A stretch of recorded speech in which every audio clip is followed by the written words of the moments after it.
এরকম অনেক পত্রিকারই প্রথম সংখ্যা আমি লিখেছি, কিন্তু দুরন্তের প্রথম সংখ্যায় যে ট্রিটমেন্ট ছিল লেখাতে, সেটা আমি আজও বুঝতে পারিনি, এত চমৎকার করে ছাপা হয়েছে। এবং এই যে ভালো লাগার অনেকগুলো দিক আছে মোস্তফা কামালের, এগুলো ব্যাখ্যা করলে অনেক সময় লাগবে।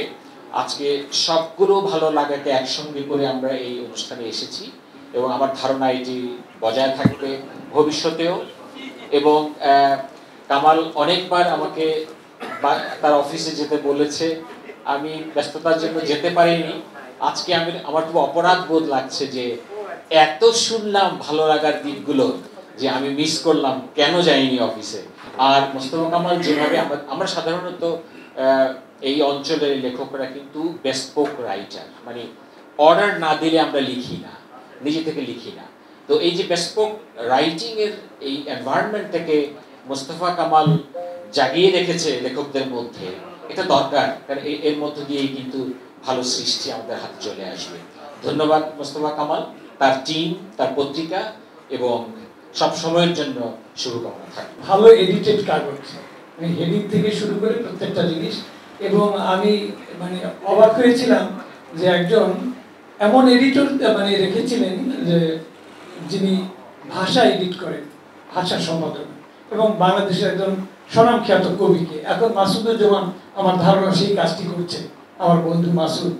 তো এই যে এখানে আসলাম, এই সবার সঙ্গে দেখা হলো, আর একটা কি বলবো, একটা করোনাকালে একটা স্থবিরতার মধ্যে ছিলাম। আর গত কিছুকাল ধরে আমাদের সাহিত্যের সংস্কৃতিতে একটা স্থবির সময় যাচ্ছে। সেই সময় এই ধরনের আয়োজন হলে আমাদের পারস্পরিক দেখা হয়, আমরা স্বস্তি বোধ করি। আমি সেই স্বস্তি বোধের জায়গাটা তৈরি করার জন্য এই পত্রিকা কর্তৃপক্ষকে ধন্যবাদ জানাই। খবরের কাগজ আমাদের পত্রিকা, এবং তার ভিতরের যে পরিবেশ আমি একাধিকবার গিয়েছি, আমি দেখেছি সত্যি একটা সুস্থ সুন্দর পরিবেশ এবং তারুণ্য খচিত পরিবেশ। তারুণ্যের জয় হোক, সুস্থ তারুণ্যের, অবশ্যই বিকলাঙ্গ তারুণ্যের নয়।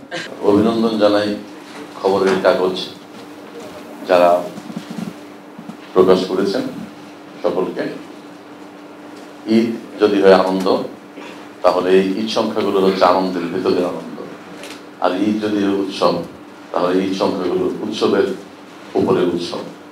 আমরা সেই ছোটবেলা থেকেই ঈদ সংখ্যা পড়ার জন্য একটু উদ্গ্রীব হয়ে থাকতাম। ঈদ সংখ্যা ধরা, ছোঁয়া, দেখা, পড়া এবং সংগ্রহে রাখা, এটা বিশেষ আগ্রহের বিষয় ছিল। এখন আমরা নিয়মিত ঈদ সংখ্যায় লিখি এবং আপ্লুত বোধ করি। খবরের কাগজ আমাদেরকে সবসময় মনে রাখে, আমরা যেমন খবরের কাগজের সঙ্গে যুক্ত আছি, খবরের কাগজ আমাদেরকে সবসময় যুক্ত রাখে। এই সম্পর্কটা আমরা বেশ ভালোই উপভোগ করি এবং ধারণ করতে পছন্দ করি। এই খবরের কাগজের সম্পাদক বলা হয়েছে, তিনি একই সঙ্গে সাংবাদিক, সম্পাদক, সাহিত্যিক, এবং একই সঙ্গে এবং বলা হয়েছে তিনি খুব লেখক বান্ধব সম্পাদক এবং খবরের কাগজ লেখক বান্ধব পত্রিকা। আসলে সম্পাদক শুধু লেখক বান্ধব না, তিনি একজন মানুষ বান্ধব মানুষ। উনি মানুষ পছন্দ করেন, মানুষের ভিতরে থাকতে পছন্দ করেন, মানুষের সঙ্গে মিশতে পছন্দ করেন, মানুষকে ধরে রাখতে পছন্দ করেন। খবরের কাগজ, নিখাদ, নির্ভীক, নিরপেক্ষ।